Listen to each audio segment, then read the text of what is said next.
તમે જ્યારે કિન્નર કહી દીધું તો એ પછી ગેમાં નહીં આવશે, લેસ્બિયનમાં નહીં આવશે, એ કઈ બીજી વસ્તુમાં નહીં આવશે, એ આવશે ટ્રાન્સજેન્ડર, ઇન્ટરસેક્સ અથવા તો કિન્નર, જે તમે આપણે ગુજરાતીમાં કે હિન્દીમાં શબ્દ વાપરીએ તો જે પોતાની જાતને ના પૂર્ણ પુરુષ માને છે ના પૂર્ણ સ્ત્રી માને છે, ના એના માટેની એને કોઈ ઘર્ષણ કર્યા છે, એ મારી નજરમાં કિન્નર છે. અમારા એટલાક એવા બી બાળકો છે કે જેની પાસે અલ્પવિકસિત ગર્ભાશય બી છે અને એમના પાસે અંડકોષ પણ છે. એટલે કહેવાનો મતલબ કે એ લોકોના જે સ્ટ્રક્ચર છે એ બનાવટમાં પ્રોબ્લેમ છે. XY એની બધી ઓથોરિટી જ બગડી ગઈ છે. પેટમાંથી પથ્થર પણ પેદા થયું તો તમે એને સ્વીકારો. જ્યારે મા બાપ નથી સ્વીકારતા ત્યારે દુનિયા કોઈ પણ રસ્તે બાળકને લઈ જઈ શકે છે. મારા કિન્નરોમાંથી લગભગ 80% લોકો નાની ઉંમરમાં એકવાર મરવાના પ્રયાસમાંથી નીકળેલા હશે. તો પછી જે જીવનને મતલબ એક હોય ને કે બદલાવ હોય તો અંદરથી બહાર હોય કે બહારથી અંદર હોય, તો અમારું પહેલા અંદરનું મંથન થઈને બહાર નીકળ્યું છે.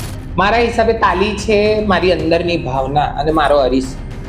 અમારા સમાજના લોકો જ્યારે દુઃખી હોય તો બી તાલીઓ પાડે, ઉગ્ર હોય સ્વરૂપમાં તો પણ તાલીઓ પાડે, જ્યારે અમે ખુશ હોઈએ છીએ મા ભગવતીની આરતી પ્રાર્થના કરીએ છીએ તો પણ અમે તાલીઓ પાડીએ છીએ. સૃષ્ટિ પર કુદરતે સ્ત્રી, પુરુષ અને કિન્નર આ 3 વસ્તુનું સર્જન કર્યું છે. પરંતુ સમાજ જીવનમાં તમે સ્ત્રી અને પુરુષના સમાજને અને એમના સમુદાયને બહુ સમજાવશે. પરંતુ હું આજે કિન્નરની વાત બતાવીશ. આમ તો સમાજ જીવનમાં કિન્નર એ આપણાથી થોડોક દૂર રહેતો સમુદાય છે, પરંતુ હું તમને સુરતના એક એવા શિક્ષિત કિન્નરને બતાવી જેમની વાત, એમની ફિલોસોફી અને એમનું જે રહેણી કહેણી અને એમનું કામ છે આ દુનિયાદારીએ વખાડ્યું છે. હું જોગલનાથા અને સાગર જોશી અમે બંને મિત્રો આ તાપીના કિનારે વસેલી સુરત શહેરમાં આવેલા છે અને આ સુરતની અંદર એક શિક્ષિત કિન્નર બતાવી આ માસીબાની વાત છે. જો તમે સમાજ જીવનમાં જીવતા હશો તો બીજા કિન્નરોને, બીજા લોકોને, બીજું સાહિત્યને, બીજી વેબ સિરીઝને જે કંઈ જોયું હશે, પણ આ કિન્નરની વાત સાંભળશો તો તમને બીજા કરતા કંઈક અલગ લાગશે. થોડો ઘણો પણ ટાઈમ કાઢીને પણ આમની વાત તમે સાંભળો તો તમારી જિંદગીમાં તમને પણ કંઈક અલગ નોલેજ મળશે. આવો હું તમને મળાવું એક ગુજરાતના એક વૈચારિક કિન્નરને.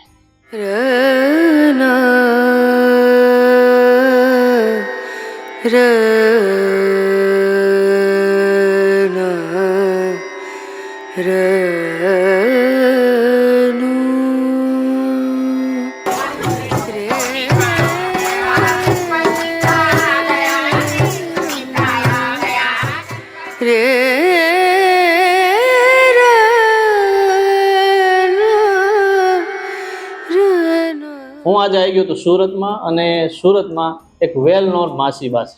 આપણે તમે જે સમાજ જીવનમાં કિન્નર કહેતા હશો કે હિજડા કહેતા હશો, જે કહેતા હોય, પણ મને એક માસીબા છે અને મને એમ લાગે ગુજરાતના શિક્ષિત, એજ્યુકેટ વેલ નોન છે. મારે એમને ઓળખાણ આપવાની જરૂર નથી. સુરતી લાલા અને ગુજરાતના લોકો બહુ ઓળખે છે. માસીનો આજે જન્મદિવસ છે. હું માસીને વિશ કરું અને પછી આપણે આજે ઇન્ટરવ્યુની સફર છે ચાલુ કરીએ. માસી, હેપી બર્થડે. આભાર તમારો, ખૂબ ખૂબ આભાર ભાઈ. કેવું લાગે માસી આજે જન્મદિવસ? બસ સારું. હવે દુનિયામાં આવ્યા છે અને કંઈક કરીએ, આગળ વધીએ. આજે જન્મદિવસ નિમિત્તે તમે અને બીજા બધાએ બહુ શુભકામના પાઠવી, એથી હું બહુ જ દિલગીર થઈ અને ખુશી થઈ મને આ વસ્તુની. સવારથી ફોન જ આવે, તમે આગળ બેઠા તો. હા, બધાના વિશિષના ફોન આવે છે, બધા શુભકામના પાઠવે છે, બસ એ જ. પછી માસી મારો પેલો પ્રશ્ન એ છે કે હું આજે વસાહતમાં જોયું તો તમારે ત્યાં આપણે જ્યાં બેઠા છે લોકેશન કયું છે? આ છે નાનપુરા હિજડાવાડા, અને હિજડાવાડના નામથી ઓળખે છે. ઝીંગા સર્કલ અહીંયાનું લેન્ડમાર્ક છે. અચ્છા, તો તમારા સમુદાયના લોકો હોય કે બીજા બી હોય?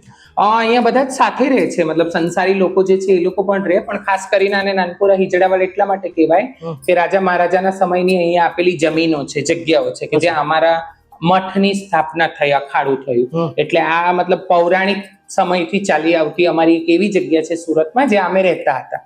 જૂનું સુરત કહેવાય તો જૂનું સુરતની અંદર આ એક એવી જગ્યા હતી કે જ્યાં પહેલા કંઈક વસાહત નહીં હતી. એટલે એ સમયે અમે અહીંયા રહેવાનું ચાલુ કર્યું. રાજા મહારાજા સમયની આપેલી દાનમાં જગ્યાઓ હતી.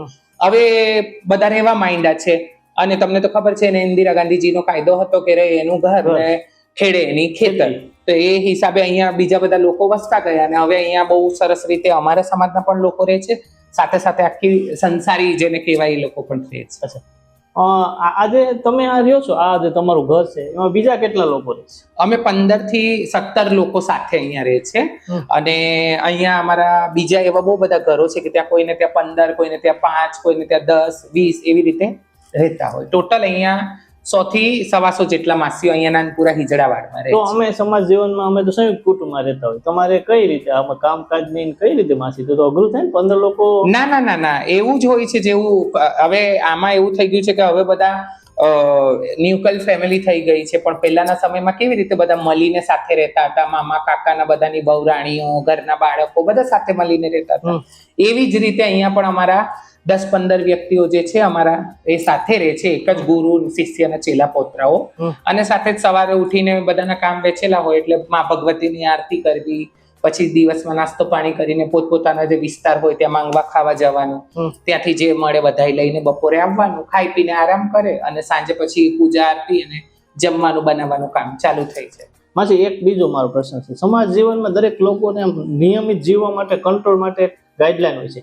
કિન્નરોનું કોઈ બંધારણ ખરું કે કિન્નરોને આવા નિયમ હોય, એટલા નિયમ હોય, આવું કરવાનું, આવું નહીં, એવું ફિઝિકલ કોઈ બુક સ્ટ્રક્ચર કોઈ એવું ખરું કે ગાઈડલાઈન શું છે? ના, આપણે આની અંદર એવી રીતે કહી શકાય કે લેખિતમાં તો એવું કંઈ નથી, પરંતુ જે પણ અખાડા હશે માસીઓના, ખાસ કરીને એવી જગ્યાના માસીઓ કે જે અખાડાથી બાંધેલા છે અને પોતાની રીતિ રિવાજોને લઈને ચાલે છે, તો એ લોકો પોતાના જે રીતિ રિવાજો પહેલાથી બની આવેલા છે ને અમારા કોઈ રીતિ રિવાજો અલગથી નથી.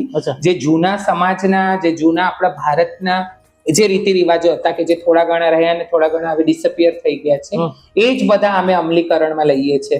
એટલે કે ભાઈ સમાજની સાથે લઈને ચાલવાનું, કઈ ખોટું કરો તો સમાજ તમારું દંડ લેશે, તમને 2 વસ્તુ સમજાવશે, ગુરુદાત ગુરુની સેવા સાનિધ્યમાં રહેવાનું, જે અમારા સંમેલનો હોય, ખાસ કરીને માતા ભગવતીના નવચંડી હવનો હોય, રામાપીરના પાઠ ને બધું હોય, એમાં બધાએ સામેલ થવાનું.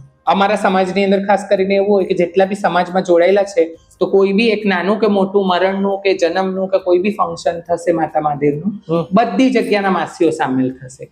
ગુજરાતની અંદર ઓવરઓલ બહારના અધર સ્ટેટના પણ બધા માસીઓ આવશે, આપણે જમ્મુ કાશ્મીર થી લઈને કન્યાકુમારી સુધી બધા. અચ્છા, આપણે સુરતમાં કેટલા માસીબા છે? ટોટલ એપ્રોક્સિમેટ જો વાત કરું તો એવા માસીઓ કે જે અખાડાને લઈને ચાલે છે અથવા તો બહારની બજારમાં પણ રહે છે, તો એવા મેળવીને ટોટલ 3 થી 3.25 જેટલા માસીઓ હશે. ટોટલ 3000 અમદાવાદ સુરત શહેરની અંદર જે કિન્નર કોમ્યુનિટીને બિલોંગિંગ છે. એની અંદર અમારા જે અખાડાને લઈને ચાલતા હોય ને અખાડામાં જોડેલા હોય એવા બી હશે 1200 જેટલા માસી. અચ્છા, પછી આ માસીબા હોય, હું ઘણી વખત જતો હોય કે હું મોટી માસી છું, બહુ હેડ છું, બધા મારા કે બધા નાયક કહેવાય, શું એ મઠાધિપતિ હોઈ શકે છે. એ કઈ રીતે હોય એનું કઈ આમાં તમારે ઉંમર છે, અનુભવ છે કે કઈ ગાદી છે, શું છે? જુઓ, જેવી રીતે સંસારની અંદર જે દાદા હોય, મોટા કાકા હોય, આપણે એમને માન આલીએ અને એ જ ઘરના મુખ્ય ગણાય. ઘરમાં કોઈ બી પ્રસંગ હોય તો એમના નામની કંકોત્રી આવે અથવા તો એમનું જ નામ પોકાર થાય. એવી રીતે અમારી અંદર જે ઘરના વડીલ હોય, ઘરના મેન મોટા હોય, એ માસીને નામથી બધા ચેલા પોતરાઓને ઓળખાય. હોઈ શકે છે કોઈ માસીના હાથ નીચે 10 હોય, 20 હોય, 25 હોય અને 100-150 પણ છે. એટલે એ મેન માસી એવી રીતે એમને કહેવામાં આવે. બીજી વસ્તુ એ છે કે હા, તમે જે નાયક કીધું એ મઠાધિપતિ હોય, દરેક મઠના એક અધિપતિ હોય છે. અમારા સમાજના પણ એવી રીતે એક વડા વડીલ છે, આજે નૂતનબા નાયક એમને અમે કહીએ છીએ, એ અમારા મઠાધિપતિ છે. તો એ બધાની વારા ફરતી હોય. દાખલા તરીકે આજે મારા દાદી હતા પેલા નાયક, માજી સબનમબા નાયક, એ નાયક હતા, એ દેવલોક પામ્યા, એમના પછી અમારા નૂતન માસી નાયક થયા. તો એવી રીતે આ ચાલતું આવ્યું છે કે આખું કારભાર એ સમાજનું સાચવવાનું, જે પણ હવનમાં આમાં તેમાં સાચવવાનું, એ એક વ્યક્તિ એ બધાને આગેવાની કરે. પછી આ બીજા લોકો હોય એ પૈસાનું ઇકોનોમિકલી શું કરે? પોતે પાસે રાખી લે કે માસીને અમુક આપે કે આખા ફંડમાં કઈ રીતે હાલે? અમારા સમાજમાં જેટલા જોડાયેલા હશે, અમારા જે તે વિસ્તારમાં જઈશું, લગ્નનું, ઘર મકાન દુકાનનું જે પણ દાપુ લઈને આવીશું, એ આવીને અમે અમારા ગુરુદાત ગુરુને આલીએ છીએ. એની અંદરથી એ આખું ઘરનું સિસ્ટમ ચલાવે છે. તો એ માન લો કે આપણી પાસે 2000, 1500 જે યથાશક્તિ લઈ જાય, એ પોતે ગુરુને જ આપી દે? હા, જે અખાડામાં જોડાયેલા વ્યક્તિઓ હશે એ બધું ગુરુને જ આપી દેશે. પછી ગુરુ એના ભાગ પાડશે. જો અમારા પાસે જે દાન આવે, એક તો પશુ પંખી કીડિયારા માટે અમારું નીકળે છે, એક માતા મહાદેવનું જે નીકળે છે, એક અમારું પોતાના માટે જે નીકળે છે તે, અને ચોથું જે અમે જેને પણ મદદ કરી શકીએ અથવા તો જે કરી શકીએ. પહેલાના સમયમાં જોવા જઈએ તો આ પુરાણોથી છે કે તમારા પાસે જે પણ વેતન આવે, જે આવક આવે, એમાંથી અમુક ભાગો કાઢવાના હોય. તો આ અમારા સમાજમાં હજુ બી ચાલી આવે છે. તો અમે એવી રીતે બધાનું કાઢીને જે અમારું ભરણ પોષણનું હોય એ અમારા ગુરુદાત ગુરુના હાથમાં હોય. એમાંથી પછી જેને જેવી રીતે જોઈતું હોય, ખર્ચા માટે જોઈતું હોય, ઘર વપરાશ માટે જોઈતું હોય, કોઈ બીમાર સીમાર દવા હોય, કઈ પણ વસ્તુ હોય એની અંદર એ રીતે વાપરતા હોય. પણ હું સિંગલ રહેતો હોય, માની લો કે અમારું ઘર છે, હું એકલો રહું છું, હા કિન્નર છું, હા, તો મને શું રૂલ્સ લાગુ પડે? એ મતલબ આપણે તમારા ઘરની તમારા વડીલો જોડે તમારી કેવી વાત વર્તણૂક છે એના ઉપર આધાર છે. દાખલા તરીકે મેં કીધું તો મારા ઘરના નિયમ મેં બતાવું છું. એવા પણ નિયમ છે કે જેની અંદર કોઈને ત્યાં 100 માસીઓ સાથે રહેતા હોય, 150 હોય કોઈના ઘરમાં ચેલા નાતી, અને બધા અલગ અલગ રહેતા હોય, તો એ બધું કમાઈને લાવે તો એક જ જગ્યા પર છે. અચ્છા, આપશે તો એમના ગુરુઓને, દાત ગુરુઓને, જે મેઇન હશે એમના હાથમાં. પછી એ બધાના ભાગ પાડીને આલશે કે ભાઈ આ તમે આટલું લઈ લો, તમે આટલું લઈ લો, તમે અલગ રહો છો તો તમે આમ કરો, તમારું જીવન નિર્વાહ તમે આમ કરો. એ બધાના અલગ અલગ રૂલ્સ હોય. હું મારા ઘરનું વધારે જાણતી હોઉં તો હું મારા ઘરનું જણાવી શકું છું. અચ્છા, આમ બેઝિકલી આ જે લોકો છે બધા કિન્નરો છે, એની આમ આખી કોઈ યુનિટીની આઈડેન્ટિફિકેશન ખરી કે વેશભૂષાથી, ભાષાથી કે પ્રાંતથી કઈ રીતે ઓળખાય? માની લો હું કિન્નર છું, મારે ગુજરાત બહાર જાઉં તો મારી ઓળખ શું હોય? આપણે વ્યક્તિની ઓળખ જે છે ને એ જ અમારો સૌથી મોટો પ્રશ્ન હંમેશાથી રહ્યો છે, અને ઓળખ માટે જ અમારી ઝુંબેશ હંમેશા રહી છે. આજની તારીખની જો વાત કરું તો કે અમે અમારા ગુરુદાત ગુરુના સાનિધ્યમાં રહીએ છીએ, અને અમે અમારા એરિયામાં જતા આવતા હોઈએ, એટલે અમે બહુ વર્ષોથી ત્યાં આવીએ જઈએ છીએ. નાની ઉંમરથી અહીંયા હતા ને ત્યાં આવીએ જઈએ છીએ. એટલે એક વર્ષો પછી વ્યક્તિ જોડે ગાઢ રિશ્તો બને. દાખલા તરીકે આપણે કોઈ જાનવર બી આપણી ગલીમાં આવીને રોજ ફરીને જતું હોય તો આપણે એને ઓળખી જઈએ. એવી રીતે લોકો ઓળખે તો છે. પણ જો હવે હું એ રીતે તમને કહું કે થોડું સિસ્ટમેટિક તરીકે, તો હવે જ્યારે આપણે બંધારણમાં બદલાવ આવ્યા અને અમુક ટ્રાન્સજેન્ડર બિલ પાસ થયા, એના પછી અમારા પાસે ટ્રાન્સજેન્ડર આઈડી કાર્ડ હોય છે કે જે અમારી ખરી ઓળખ છે. ટ્રાન્સજેન્ડર આઈડી કાર્ડ અમારા સુરતના કલેક્ટર શ્રી અને જે તે શહેરની અંદર જે તે કલેક્ટર શ્રી એને સિગ્નેચર કરીને આપે છે ને એક આઈડી કાર્ડ આપે છે. એને કહેવાય છે ટ્રાન્સજેન્ડર આઈડી કાર્ડ, જેના ઉપરથી આ સિદ્ધ થાય છે કે હા આ કિન્નર છે. ખાસ કરીને વેશભૂષાની વાત કરું તો જે સ્ત્રી તરીકેના પોતાના શણગાર રાખતા હોય અથવા તો પછી જે સાધ્વી અવતાર ધારણ કરતા હોય એને હું ગણી શકું છું કિન્નર તરીકે. માસી, આ અમારે જુનાગઢની અંદર જે ગિરનાર છે ને, જી, ત્યાં બહુ મેળો ભરાય છે, તમને ખબર છે? ત્યાં કિન્નરો હોય એ પાછા સાધ્વી બી હોય છે. જી, તો એ કઈ રીતનું છે એમનું આખું? કઈ તમારે એક એવો કોઈ એવું છે કે બીજા અમુક લોકો સાધ્વી થાય છે એનું છે, એ કઈ રીતે છે? જુઓ, કિન્નર હોય છે, પછી એ અખાડામાં બી જોડાય છે, તો આ પણ એક સાધ્વીપણું જ છે.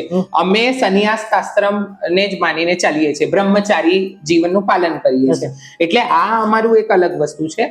સાથે સાથે બહુ વર્ષોની ઝુંબેશ પછી શ્રી લક્ષ્મીનારાયણ ત્રિપાઠીજી કલ્યાણીમાં, અને આપણા સુરત ની અંદરની વાત કરીએ તો અહીંયાથી અમારા પૂનમ માસી છે. આણંદની અંદર તમે જાણતા હોય તો સ્વીટી માસી બહુ સારા એવા પ્રવક્તા પણ છે અને બહુ સરસ ઝુંબેશ પણ ઉપાડે છે. વડોદરાની અંદર વીણા માસી છે જે અખાડાથી જોડાયેલા છે. તો આ લોકોએ બહુ વર્ષની લડાઈ ઝુંબેશ પછી જે કિન્નરોના અખાડા બહુ વર્ષોથી બંધ હતા એમને પાછા ખોલ્યા. અચ્છા. અને ધર્મથી, સનાતન ધર્મથી એમને જોડ્યા. એટલે પેલા કિન્નરોને સનાતન ધર્મના જે અખાડા મળેલા હતા વર્ષો પહેલા, એ બંધ થઈ ગયા હતા, જેને પાછા એમણે પુનર્સ્થાપિત કર્યા અને એની અંદર જોડાયા છે અને એને આગળ વધારે છે. તો એ એવી રીતે અખાડાઓને ચલાવે છે. ને અમારા પણ અખાડા છે, અમારું બી એક જીવન છે. અમે કોઈ એકબીજાથી અલગ નથી, પરંતુ આ એવી રીતે કહેવાય ને કે મતલબ નાના જે હોય તે સાધ્વીઓ હોય અને એક મોટા હોય, એક નાના બધા સંતો હોય અને શંકરાચાર્ય હોય. જેટલું ફરક હોય એવી રીતે અમારા ધર્મને હવે આગેવાનો બન્યા અને આગળ જઈને ધર્મને હજુ સારી રીતે લોકોની સામે જે પ્રેઝન્ટ કરવું પડે એના માટેના કામો કરે. અચ્છા. પછી આ હું એવું માનું, કિન્નર છે શું છે? મેન એ વુમેન છે શું? માણસ મને કોઈ એમ પૂછે, હું તો મેન જ છું. જી. કિન્નર શું છે? પુરુષ છે કે સ્ત્રી છે? કિન્નર લોચો ગીચડો કેટલો છે, લેસ્બિયન છે, ગે છે, જેન્ડર છે, કેટલા બધા લોકો. જી જી જી. સમાજ જીવનમાં લોકો એમ અમારા દિગ્ગજો પત્રકારો છે ને કે ભાઈ આ કોન્સેપ્ટમાં આપણું કામ નથી, ખબર જ નથી પડતી કેટલું બધું. કિન્નર શું છે? મોબાઈલના જેટલા વર્ઝન નવા આયા ને એવા આના તમને અલગ અલગ બહુરૂપી વર્ઝન જોવા મળશે. અચ્છા. ખાસ વાત કરો જો કિન્નર, તમે જ્યારે કિન્નર કહી દીધું તો એ પછી ગેમાં નહીં આવશે, લેસ્બિયનમાં નહીં આવશે, એ કઈ બીજી વસ્તુમાં નહીં આવશે, એ આવશે ટ્રાન્સજેન્ડર, ઇન્ટરસેક્સ અથવા તો કિન્નર, જે તમે આપણે ગુજરાતીમાં કે હિન્દીમાં શબ્દ વાપરીએ તો. કહેવાનો મતલબ છે જેના અંગ ઉપાંગો પુરુષના નથી અને સ્ત્રીના નથી, જે પોતાની જાતને ટ્રાન્સ મેન અથવા તો ટ્રાન્સ ફિમેલ નથી બનાવતો પૂરી રીતે. તમે જેવી રીતે કીધું પુરુષ છું અને કોઈ કે બેન કે હું સ્ત્રી છું, તો જે પોતાની જાતને ના પૂર્ણ પુરુષ માને છે ના પૂર્ણ સ્ત્રી માને છે, ના એના માટેની એને કોઈ ઘર્ષણ કરીએ છે, એ મારી નજરમાં કિન્નર છે. અચ્છા. હા, એ છે ટ્રાન્સજેન્ડર. તો એ વુમેન એ નથી અને સ્ત્રી એ નથી, સ્ત્રી નથી અને પુરુષ એ નથી. જી બરાબર. જી. પછી એમ તો બીજું સમાજ જીવનમાં લોકો એવા કે હું ઘણા દિગ્ગજ પત્રકાર એમે ઓલા ગાયનેકોનો હોય ને એના બી ઇન્ટરવ્યુ હતો. આ શું છે, સાપ છે કે જેન્ડર લોચો છે? અચ્છા, આને તમે જો એની આ રીતે સમાજ જીવનમાં જો કે એક્સ વાય નું છે, બરાબર, આ પુરુષ એક્સ વાય છે, સ્ત્રી છે એક્સ વાય છે, ને કિન્નર છે 1 2 3 ત્રીજો ગાળો છે, તો આ આમ શું છે? કુદરતી બનાવટ છે કે પછી લોચો છે કે શું છે? જુઓ, આપણે આ મિથ્યામાં રહીએ છીએ કે વ્યક્તિનું જન્મ થાય અને જન્મ સમયે જે એનું લિંગ હોય એના પરથી આપણે એનું જાતિ નક્કી કરી દઈએ. પરંતુ આજના ટાઈમમાં જ્યારે વૈજ્ઞાનિકો એટલા આગળ વધ્યા છે અને એમણે જ્યારે જોયું જાણ્યું છે, ત્યારે એમને આ ખબર પડી છે કે જન્મની જાતિની અંદર પણ એવું હોઈ શકે છે કે જો કોઈ જન્મ પુરુષનું લે પરંતુ એના અંદરની આત્મા એ જે પોતાની જાતને વિચારે છે એ સેક્સ અલગ હોઈ શકે છે. અચ્છા. આપણા ગલાના નીચે જે નહીં ઉતરતું સભ્ય સમાજના ગલાની નીચે, દે કાન્ટ સ્વોલ ઇટ. આ જ વસ્તુ મેઇન છે કે જો તમારા જન્મથી કઈ જાતિ હોય અને તમે જેને પોતાની જાતને જે સમજતા હોય એ બંનેમાં ફેર હોઈ શકે છે. સૌથી પહેલું આપણે એ મગજમાં ઉતારીએ. એ થઈ ગયું એવા લોકો કે જેને આપણે ગે કહીએ છીએ, લેસ્બિયન કહીએ છીએ. અને ઇન્ટરસેક્સ એવા પણ હોય છે કે જન્મ સાથેના એના અંગ ઉપાંગોની અંદર સ્ત્રી અને પુરુષ બંનેના સામેલ હોય છે. અચ્છા. અમારા એટલાક એવા બી બાળકો છે કે જેની પાસે અલ્પ વિકસિત ગર્ભાશય બી છે અને એમના પાસે અંડકોષ પણ છે. એટલે કહેવાનો મતલબ કે એ લોકોના જે સ્ટ્રક્ચર છે એ બનાવટમાં પ્રોબ્લેમ છે. એક્સ વાય એક્સ એની બધી ઓથોરિટી જ બગડી ગઈ છે. એટલા માટે એ લોકો ઇન્ટરસેક્સ અથવા તો કિન્નર તરીકે ઓળખાય. મારું ખાસ વસ્તુ એ કેવું છે કે જો આપણે જ્યારે બદલતા રહ્યા છે, આપણે એ જમાનામાં કે જ્યારે વ્યક્તિઓ આદિમાનવો વગર વસ્ત્રે ચાલતા હતા ત્યારથી આજે આપણે લેટેસ્ટ સભ્ય સમાજમાં આવ્યા, જ્યાં આપણે કોટ પેન્ટ અને બીજી બધી વસ્તુઓના અવેરનેસ પર આવ્યા. તો જ્યારે આપણે કપડામાં આટલા બદલાયા, ખાનપાનમાં આટલા, આજથી 15 વર્ષ પહેલા કોણ ચીઝ ખાતું હતું મને એ કહો ગુજરાતમાં? આ બધું આપણા ત્યાંનું હતું પણ નહીં, પણ આપણે એક્સેપ્ટ કર્યું. તો આ તો આત્માથી જોડાયેલું છે. સ્ત્રી પુરુષ હોઈ શકે એવી રીતે એવા વ્યક્તિઓ પણ હોઈ શકે જે શારીરિક રીતે પુરુષ હોય પરંતુ પોતાની જાતને સ્ત્રી ગણતા હોય, સ્ત્રી હોય પણ પોતાની જાતને પુરુષ ગણતા હોય, ને એવા પણ હોઈ શકે છે જેના અંગ ઉપાંગોમાં બંનેનું મિશ્રણ હોય. અચ્છા, તો આ તો માયલાની વાત છે, અંદરની વાત છે ને, આ ઇન્ટરનલ જે બનાવડો છે એનો હૃદયો, એનો ફીલિંગ, એની વાણી, એ સ્ત્રી બી હોય, ભલે નામ રાજેશ હોય, રાકેશ હોય, કોઈ બી હોય શકે. જી, કોઈ પણ નામ હોઈ શકે. પછી માલા હોય તો એમાં રાકેશ બી હોઈ શકે. હા, હોઈ શકે છે અને હોય જ છે. એટલા માટે તમે કીધું કે લોકો શું કરે છે આજકાલ, એવા પણ મારી પાસે ઉદાહરણો છે કે જે મારી પાસે આજે હું સોશિયલ મીડિયા પર, ઇન્સ્ટાગ્રામ પર ને મારા પર મેસેજીસ આવે છે, તો એવા લોકો કહે છે કે તમે મને, મારું નામ આ હતું પહેલા, હવે મેં આ છું, તો તમે મને ઓળખી શક્યા? એવા આપણા આજુબાજુમાં એવા પુરુષો છે કે જે જન્મ સમય સ્ત્રી હતા પણ એમણે પોતાનું ટ્રાન્ઝેક્શન કરાવીને આજે મેલ તરીકેનું જીવન જીવે છે. ને એવી આપણે બહેનો પણ, પુરુષો પણ છે ને સ્ત્રીઓ પણ છે કે જે જન્મ સમયે તો છોકરી હતી પણ આજે છોકરાની જેમ જીવે છે, ને છોકરો હતો તો છોકરી જેવી જીવી રહી છે. એમણે લગ્ન કરી લીધા, એ પોતાની લાઈફમાં કામ કરે છે, આગળ વધે છે, એ એમના જીવનની એ છે. એટલે કહેવાનો મતલબ હું ખૂબ રિસ્પેક્ટ આપું છું એ વસ્તુને કે વ્યક્તિએ માનસિક રીતે પોતાની જાતને શું ગણ્યું, શારીરિક રીતે ભલે કંઈ પણ હતું તો એ અંદરથી દુઃખી રહે છે, એ આહત રહે છે. ને બાળપણમાં લોકો એને સમજી નથી શકતા, એની મજાક ઉડાવે છે, એને હસીનું સ્વરૂપ સમજે છે. અને એ વસ્તુ હવે ધીરે ધીરે બદલાઈ છે પણ હજુ બી બેબી સ્ટેપમાં છે. આગળ બધું સારું થાય. અચ્છા, પછી આ જે લોકો કિન્નર હોય, એક વેબ સિરીઝ આવે છે સુસ્મિતા સેન, એમાં એક કિન્નર હતી અને પછી એને બધું બદલાવી નાખ્યું. તો એ મહિલાઓનું બધું એના અંગોપાન બધું ચેન્જ કરાવે. આવું કેમ કિન્નર કરાવે છે? મારી વાત સાંભળો ને, વસ્તુ તો એ જ છે ને જદ્દોજહેદ, કે તમે જે વેબ સિરીઝ ની વાત કરો છો, શું એ તમને પુરુષ લાગી પહેલાથી? જો એ પરફેક્ટ કોઈ પુરુષ હોતે તો આવું કરાવતે પોતાની જોડે? નહીં કરાવતે. કહેવાનો મતલબ એ છે કે એ પોતાની જાતને અંદરથી સ્ત્રી જ માનતી હતી, અને એ પુરુષ રીતે જીવન જીવી જ નહીં શકે. એ કોઈની જોડે લગ્ન ના કરી શકે, એ પોતાની ફિલિંગ ના શેર કરી શકે. તો એવા વ્યક્તિ શું કરે? આજે જયારે આટલું બધું વૈજ્ઞાનિક તौर પર આપણે વધ્યા છે અને સર્જરીસનો સહારો છે, તો એવા લોકો સર્જરીસનો સહારો લઈને પોતાની જાતને બદલવાની કોશિશ કરે છે, જેનાથી એ લોકો કમ્ફર્ટેબલ જીવન જીવી શકે. આવા વ્યક્તિઓ પણ તમે જોયા હશે કે જે પોતાને જાતને સ્ત્રી તરીકે જ માનતા હતા, પણ જબરજસ્તી બળજબરી પૂર્વક એમને લગ્નો કરાવવામાં આવ્યા, અને આગળ જઈને એમનું પણ જીવન ખરાબ થયું, અને બિચારી સામેવાળી જે બેન હતી એનું પણ ખરાબ થયું. એના કરતા તો આ સારું છે ને કે તમે કોઈની જોડે ના જોડાવો, કોઈના જીવનને ખરાબ ના કરો, અને પોતે જે છો એનો સ્વીકાર કરો, સ્વીકૃતિ કરીને પોતાની જાતને તમે બદલો. કોઈ માણસ એવું ફીલ, હું કિન્નર છું, કોઈ ગામડાઓમાં રહું છું, મારામાં ટોટલ લક્ષણ કિન્નર સમાજ, તો એ આ જે સંસ્થા છે એમાં જોડાય કઈ રીતે? એને કઈ રીતે ખબર પડે કે મારે અહીં જવું છે, ફલાણે જવું છે, હું કિન્નરમાં? તો એ તમારે ત્યાં ડાયરેક્ટ લોકોને એક્સેપ્ટ કરી લે કે પછી એના માટેની કોઈ વિધિ આવે છે? એક જમાનો એવો હતો જ્યારે આટલું બધું હતું નહીં મોબાઈલ ને સોશિયલ મીડિયા, ત્યારે તો ઘણી તકલીફ પડતી હતી, અને એ સમયે લોકો મતલબ એવા પણ હતા કે જે 40 વર્ષે પોતાની જાતને સ્વીકૃત કરતા હતા, આખી દુનિયાના થપેડા ખાઈને કે અમે આવા છે, અને પછી આ સમાજમાં જોડાતા. પરંતુ હવે જેટલું ડિજિટલાઇઝેશન થઈ ગયું છે, લોકોમાં અવેરનેસ ફેલી છે, લોકો સોશિયલ મીડિયા પર ને જુએ જ છે. કેટલા બધા કિન્નરો તમે તો જોયા જ હશે, જ્યારે આપણે સ્ક્રોલિંગ કરીએ છીએ તો દરેક જગ્યા પર છે. હવે એ બધું જોઈને નાના બાળકો પોતાની ફિલિંગ શેર કરવા માંગે છે. મેં લગભગ 40 જેટલા બાળકોનું કાઉન્સિલિંગ કરીને એમને પોતાના ઘરે પાછું મોકલ્યું છે, જે 18 વર્ષથી ઓછી ઉંમરના છે, અને જેને લોકોએ મજબૂર કરી દીધું યા તો એવું માનવામાં કે હા તું ડાયલો છે, તું કિન્નર છે, તું આવો છે, અથવા તો પછી એ લોકો પોતાની જાતને આવું પહેલાથી માને છે. મેં એ લોકોનું કાઉન્સિલિંગ કરીને સારા એવા મનોચિકિત્સક, મનોવૈજ્ઞાનિક, સારા એવા સ્વયંસેવકોને વચ્ચે રાખીને એમના માતા પિતાને બોલાવીને એમની કાઉન્સિલિંગ કરીને ઘરે પાછું મોકલ્યું છે. જી એમને એમના ઘરે પાછું મોકલ્યું છે. એ લોકો, એક બાળકનું હું હમણાં કહું તો રાત્રે 2 વાગે મારા ઘરે દરવાજે એને ઠોક્યો. એને ચુંદરી ઓળેલી હતી અને કે જય માતાજી માસી, હું પણ તમારે જેવો છું, મને અહીંયા રાખી લો, હું બહુ દુઃખી છું, ઘરથી ભાગીને આવ્યો છું, મારો કોઈ સહારો નથી. હવે આટલી રાત્રે કોઈ મતલબ દરવાજો ઠોકે, આપણે કેમ કરીને ખોલીએ? પરંતુ ઉંમર એની હશે 14-15 વર્ષ. મને એમ ડર હતી કે ભાઈ લોકોને પૂછતા એ મારા ઘર સુધી તો આવી ગયો, એને મને સોશિયલ મીડિયા પર જોયો હતો, હા તો આવી ગયો, પણ હવે અહીંયાથી જાય ને કેવાના હાથમાં આવે ને કેવાના નહીં આવે, તો મેં દરવાજો ખોલીને એને બેસાડી. મારા ગુરુ પહેલા થોડું ડરતા હતા, પણ મેં એમને સાંત્વના આપી કે આપણા ઘરની આજુબાજુ કેમેરા લાગેલા છે, જે છે રેકોર્ડિંગ છે, અને આપણે કોઈને એવી રીતે છોડી દઈએ ને અહીંયાથી જઈને નહીં કરે નારાયણ એની જોડે કંઈ ખોટું થયું તો.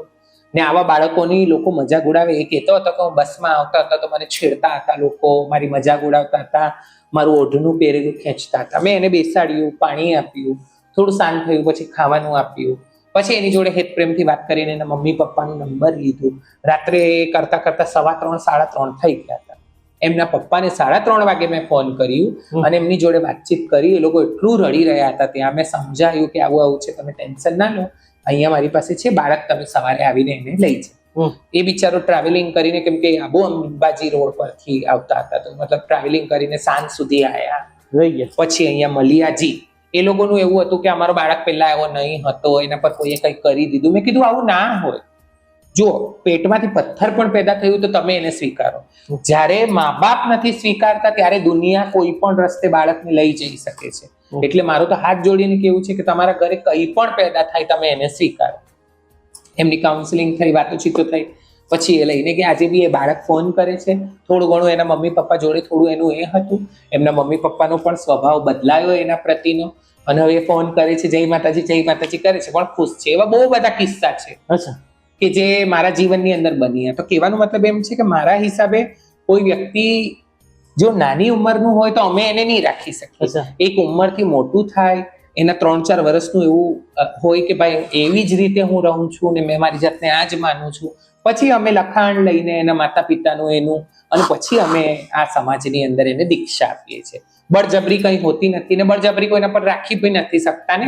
આપણે કોઈને પૂરીને થોડી પિંજરામાં મૂકવાનું છે. અહીંયા તો ખુલ્લી જગ્યા છે, આવે એ રે, જેને ના ફાવતું હોય તો અહીંયાથી જઈને બીજી જગ્યાએ દીક્ષા લઈ લે છે, બીજી જગ્યાએ ચેલા બની જાય છે અને ત્યાં રહે છે. અચ્છા, પછી આમ કિન્નર સમાજમાં લોકો કે મૃત્યુ થાય તો અમે સમાજ જીવનમાં તો બહુ ફરતા હોય, અમને તો કોઈ મળ્યું નહીં, અમને કોઈ બોલાવ્યા નહીં અગ્નિ સંસ્કારમાં. ઘણા સારા સંબંધ હોય તો લોકો એ પતાવી દે, માસી હોય આવી ગયા પછી તમને કીધું હોય તો અમને કહેતા અમે પત્રકાર છે, અમને કેટલા 5 પછી લોકો અમને ઓળખતા છે. બરાબર છે. તો એટલે એવું કઈ કે આમ પછી એ કે ભાઈ અમારો મામલો છે, આવું કઈ ખરું? આ ખાસ કરીને એટલા માટે છે કે મતલબ જુઓ, અમુક સ્ટેટની અંદર છે કે બધા પબ્લિક મળે છે. અમારા સુરતની અંદર પણ થાય છે તો ભાઈ મળે છે. જી અમારા સુરતની અંદર જ્યારે પણ કોઈ દેવ થાય છે તો એમના જે ભાઈ બનેલા હોય અને જે હોય આવે છે, આખો પરિવાર રહે છે, રડે છે. જે પણ એમની વિધિ ક્રિયા હોય છે, એમનું 13મું 4થું જે પણ હોય છે, એ બધા પ્રથાની અંદર સામેલ થાય છે. પણ આ એવી રીતે આપણે કહી શકાય ને કે બધાનો અંગત મામલો છે. હું સુરત જેવા ડિજિટલ શહેરની અંદર કદાચ લાલી લિપસ્ટિક કરીને ફરું તો લોકો ઓછું એ કરે, પણ હું કોઈ ગામડા ખેડાની અંદર જો આવું કરું તો માસીને ના શોભાય, આમ ના થાય, આવું ના થાય. વાત સમજમાં આવી? કદાચ કોઈ આપણે જેને ફોલો કરતા હોય હીરો હિરોઈન ભલે ને કિલોનું મેકઅપ કરીને ફરતી હોય તો ઇગ્નોર, પણ આ કરતા હોય તો તકલીફ. તો એ બધાના અલગ અલગ હોઈ શકે છે. કસ્બાના હિસાબે, કુંભાના હિસાબે તમે કોઈની જોડે કેટલું મળ્યા છો, સંબંધ થાય એના ઉપર હોઈ શકે છે. નહીં તો અહીંયા તો અમારા તો જે માસી કોઈ ગુજરી જાય તો અમે એમના જેવી કોઈ જે જનતા છે, જજમાન છે, જેને અમે રાખી બાંધવા જઈએ છીએ, જેમની જોડે અમારો ઘનિષ્ઠ સંબંધ છે, એવી મારી બહેનો છે.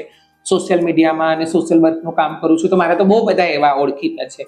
તો એ તો અમારા સારા ખરાબ પ્રસંગમાં બધા સામેલ રહે છે. એ બધાનું અલગ અલગ હોઈ શકે છે, એમાં હું વધારે કઈ કહી નહીં શકું. બીજું માસી એ છે કે હું ઘણી અમારે ત્યાં અમદાવાદમાં એક ટાઈમ્સ કરીને એક મેગેઝિન તો વારંવાર આવે કે આણે કિન્નર જોડે લગ્ન કર્યા. જી. તો તમારે ત્યાં સુરતમાં આવું બને? જુઓ, મેઇન વસ્તુ મેં તમને હજુ બી કહું છું કે જે અખાડાથી જોડાયેલા છે ને, આપણે એનું અને જે નથી જોડાયેલા એમની રીતિ ભાતી અલગ છે.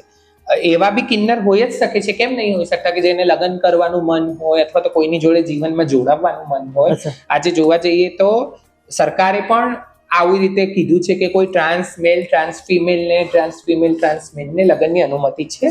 ગે માટેનું હજુ નથી પ્રાવધાન આપ્યું. તો જ્યારે સરકાર અનુમતિ આપે છે તો મેં કોણ હોઉં છું અનુમતિ ના આલવા વાળી? પણ મેં એટલું કહી શકું છું કે આ વસ્તુને થોડું ગંભીર લેવાની જરૂર છે. આપણે જે નાનપણમાં ગુડ્ડી ગુડ્ડાના રમતમાં લગ્ન કરાવી દેતા હતા, આટલું આસાન નથી. લગ્ન કરવું એટલે કે કોઈના જીવનની અંદરનું ભાગ બનવું, એટલે આની થોડી સિરિયસનેસને સમજવું જોઈએ. આજકાલ લોકો એવા છે કે મતલબ કોઈ કિન્નર હશે, કમાઈને આલશે ને આપણે ખાઈશું ને જલસા કરશું, એવા માધ્યમથી પણ એની જોડે રિલેશનમાં આવતા હોય છે. તો મારું કહેવાનો મતલબ છે કે જો તમે લગ્ન કરવા માંગતા હોય ને લગ્ન જ કરવાના છો તો પછી તમે એક સ્ત્રી જેવું જીવન જીવો, મહેનત કરો, કમાવો, તમારા હસબન્ડ કમાવીને તમને ખવડાવે, એ બી તો તમારા અરમાન હોવા જોઈએ કે તમે રાહ જોઈને બેઠા હો, તમારા હસબન્ડ આવે, તમે એમને થાક ઉતારો, બે હાથે બેસો, તો એ જીવન જીવો. પણ રિયાલિસ્ટિક પણાથી હોવું જોઈએ. આ કોઈ મતલબ ગેમ નથી કે 2 મહિનામાં મન ભરાઈ ગયું અને તું કોણ ને મેં કોણ. લગ્ન કરો તો જેટલા અધિકાર એક સ્ત્રીને મળે છે એટલા જ એ બેનને કે જેને લગ્ન કર્યા એને મળવા જોઈએ. તમને ગ્રામ્યમાં, શહેરોમાં કિન્નરો હોય એના પ્રત્યેના અભિગમમાં શું ફરક લાગે માસી? મને એમ છે કે તમને 2 પ્રકારના લોકો મળતા છે. જી. મતલબ મારું એટલું કેવું છે કે જે ગ્રામ્ય જીવન છે કે શહેરી જીવનની અંદર કિન્નરો છે એ તો જોવા જઈએ તો એક બરાબરીના જ છે. અમે જ્યારે એકબીજાથી મળીએ છીએ સંમેલનોમાં તો અહીંયા નાના કસ્બાથી લઈને અમારાથી બી મોટી મોટી સિટીના માસીઓ આવતા હોય, દિલ્હી, પંજાબ ને લોહી લો, બીજી બધી જગ્યાના પણ આવતા હોય. તો કહેવાનો મતલબ એ વસ્તુ અલગ છે, પણ ત્યાંના લોકો ડેફિનેટલી થોડા કે સુરતની અંદર રહેતા વ્યક્તિઓ હોય અને કોઈ ગામડામાં રહેતા જે હોય એ માસીને કેમ કરીને અપનાવે છે એમાં ફરક હોઈ શકે છે. અને એ ફરકની પાછળ એમનું કંઈ નથી, પણ એમને જે સાંભળ્યું છે વર્ષોથી, જે જોયું જાણ્યું છે વર્ષોથી, એની પાછળનું. ને એ તો મારા લીધે ના હોય, બધાના લીધે હોય. કહેવાય ને, આપણે જોઈએ છે કે આજે આપણા ઉત્તર ગુજરાત તરફની બહેનો અહીંયા આવે તો સરસ રીતે ફ્રીડમથી સૂટ બૂટ પહેરીને રહે છે, ગામ જાય છે તો એ માથે પાલવ લઈને સાડીમાં જ રહે છે. તો એ તો એક મર્યાદા છે. અને જ્યારે આપણે આ ગરવી ગુજરાતની બધી વસ્તુની જો માન રાખતા હોય તો એ મર્યાદાની પણ માન રાખવી પડે. તમે કેટલું ભણેલો છો માસી? હું ઓછું ભણેલી છું. હું તો ભણેલી ઓછું જ છું, 10 પાસ જ છું, પણ ગણેલી જીવનમાં વધારે છું. સારા વ્યક્તિઓના સાનિધ્યમાં રહી છું અને એવા હારા લોકોએ મને હંમેશાથી ગાઈડ કર્યું છે. અને એના લીધે જ કદાચ લોકો મને કંઈ પણ ગણતા હોય કે કંઈ માનતા હોય, અથવા તો એ લોકોના જે એક બરાબરના પક્ષ હોય એનાથી હું હંમેશા વિપક્ષ સાઈડમાં જ ઊભી હોઉં છું. તો તમે કેમ બીજા કરતા થોડાક ડિફરન્સ છો? તમારી ડિફરન્સ વિચારધારા હા. એ બીજા કરતા અલગ છે ને? હા, વિચારધારા અલગ હોવી એ પણ એક ખૂબી હોય છે. કદાચ લોકોને આજે નહીં દેખાય તો કાલે દેખાય, પણ કહેવાનો મતલબ એમ છે અલગ હોવું ઇટ્સ અ નોર્મલ. બીજાથી અલગ વિચારવું એ આપણી પોતાની મતલબ ફ્રીડમ છે. એટલે હું કદાચ અલગ એટલા માટે વિચારું છું કે કદાચ લોકોએ અલગ ના વિચાર્યું હોત તો પંખાનું શોધન ના થયું હોત, આપણે જે ખુરશી પર બેઠા છે એનું શોધન ના થયું હોત. એટલે બહુ બધી વસ્તુ જે બની છે અલગ વિચારવા વાળા વ્યક્તિઓના લીધે એમના થકી જ બની છે. એટલે અલગ વિચારવું એ તો બરાબર. બીજું બસ મહિલાઓમાં આજે બી કે આપણે દેશમાં સ્ત્રી સમાનતા હોવી જોઈએ, એટલા બધા નિયમો છે મહિલા સમાન, છતાં બે આવી ઘટનાઓ બને છે. તો કેટલા બધા સ્ત્રીઓના બે પ્રશ્ન છે. તમારા કિન્નરમાં આખો સમાજ છે, એમાં કોઈ મુખ્ય 2-5 પ્રશ્ન ખરા કે એ આ બધું બહુ પ્રશ્ન છે, સમાજમાં આટલો સુધરી ગયો, ચંદ્ર ઉપર જવાની વાત કરે પણ અમારે ત્યાં આવું નથી થયું? આ તમે બહુ મોટી વાત બોલી અને ખરેખર આ વસ્તુ લોકોને જોવા જેવી છે. જુઓ, આ પુરુષ પ્રધાન દેશ હોય તો ત્યાં સ્ત્રીઓનો નંબર આવે અને સ્ત્રીઓનું જ્યાં બધું એ લોકોનું બરદાસ્ત કરવાનું અને એમની ક્ષમતા પૂરી થઈ જાય ને ત્યાં અમારો નંબર આવે. ત્રીજો નંબર તમારો છે.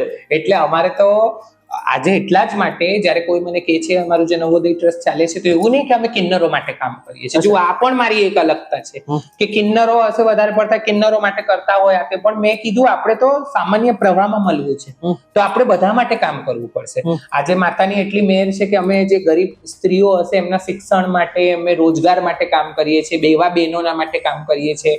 જે બેન સગર્ભા છે એમને મમતા ક્લિનિક સુધી પહોંચાડવાનું, એમના ફોલો બેક લેવાનું કામ કરીએ છીએ. જે બાળકો છે, વણઝારા છે અને બીજી એવી જાતિઓના છે ને રોડો પર બિચારા પેન્સિલ ને ફુગ્ગા અને વેચતા હોય ને ભીખ માંગતા હોય, અમે એમને ભણાવી રહ્યા છીએ અને લોકો નોટિસ કરી રહ્યા છે આ વસ્તુ.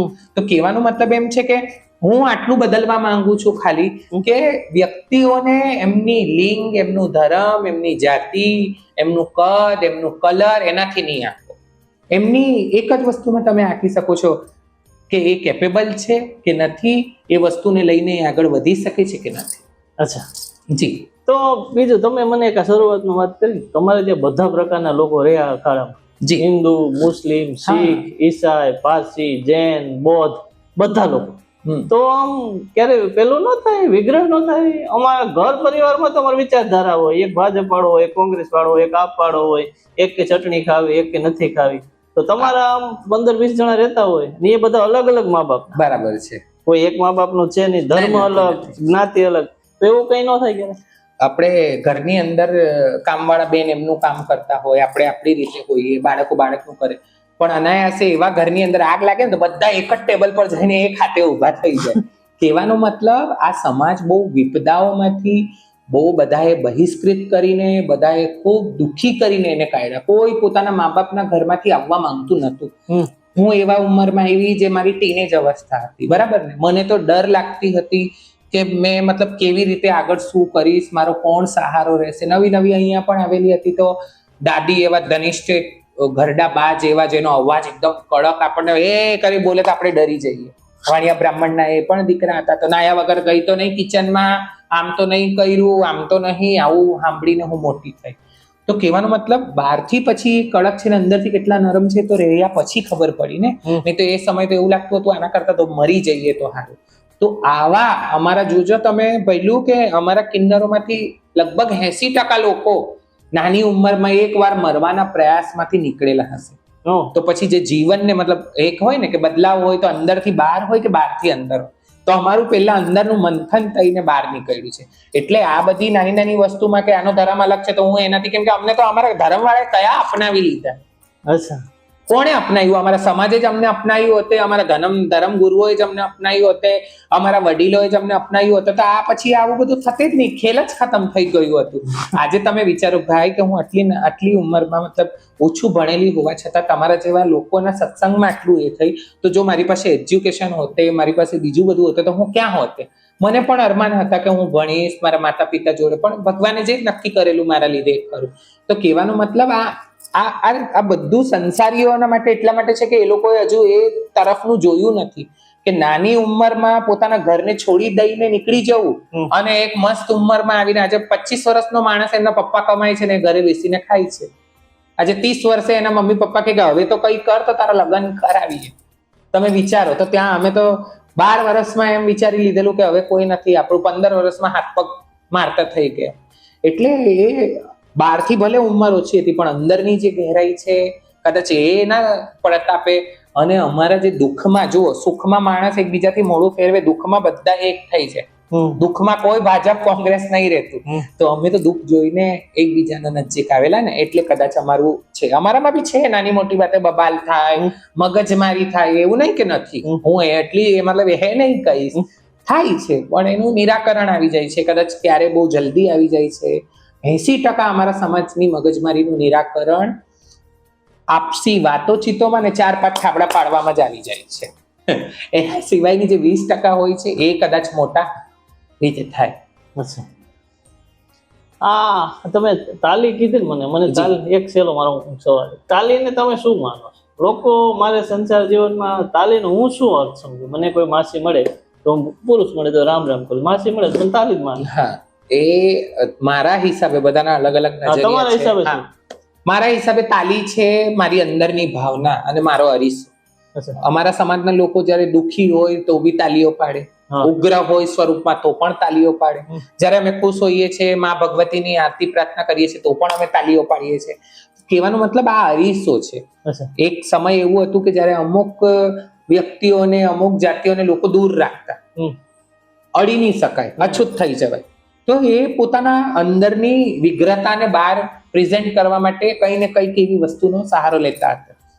તમે હમણાં વચ્ચે, હું બહુ જૂની વાત ના કરું તો સોશિયલ મીડિયા પર હમણાં ખમંદે કરીને તમે એક વિડીયો જોયો હશે, બહુ વાયરલ થયો છે. તો એ ત્યાંના લોકોનું કલ્ચરલ સોંગ હતું જેની અંદર એમના ફેસના એક્સપ્રેશન એટલા ઉગ્ર હતા. તો એ એમની ઉગ્રતા દર્શાવવા માટે, પોતાની મહાનતા જે લોકો ગયા એમને એ દર્શાવવા માટે આખું એમનું એક કલ્ચર છે.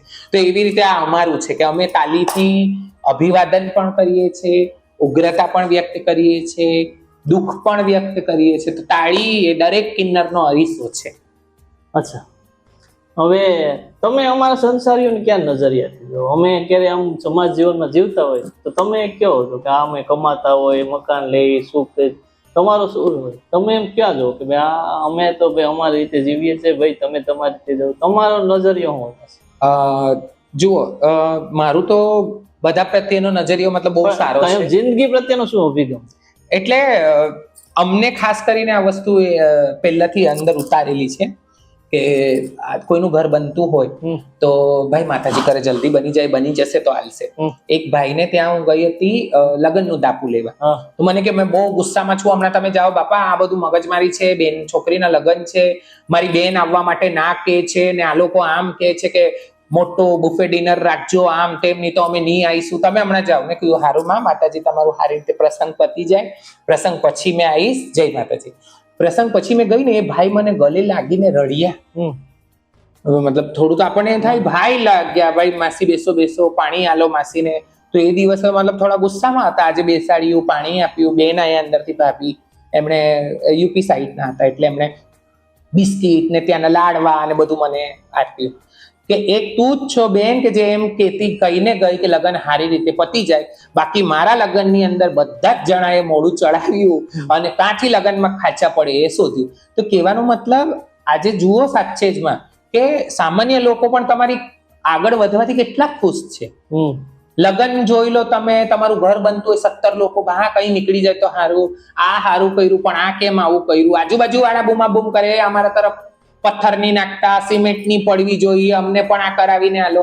એટલે અમે એક એવા સમાજ છે કે કાયમ મંગલ કામના વિચારીએ. કદાચ એટલે જ લોકો મંગલમુખી કહે છે અને ભગત કહે છે કે બા ભગવાન કરે ને એને લગન પાર પતે. લગન લાખોનું થશે પણ અમને જે હાલશે હજારોમાં, 2000, 5000, 500, 1100 જે હાલશે એમાં અમે ખુશ છે. કહેવાનો મતલબ હું તો સંસાર આગળ વધે અને કાયમ હું કંઈથી પણ નીકળું છું, કોઈનું કંઈ કામ અટકેલું તો માતાજીને અમે સવારે બેસીએ તો 5 મિનિટ માટે એટલું કહીએ કે બા અમારા દાતા જજમાનને ભગવાન તું એટલું હાલજે કે અમને ખુશીથી હાલે.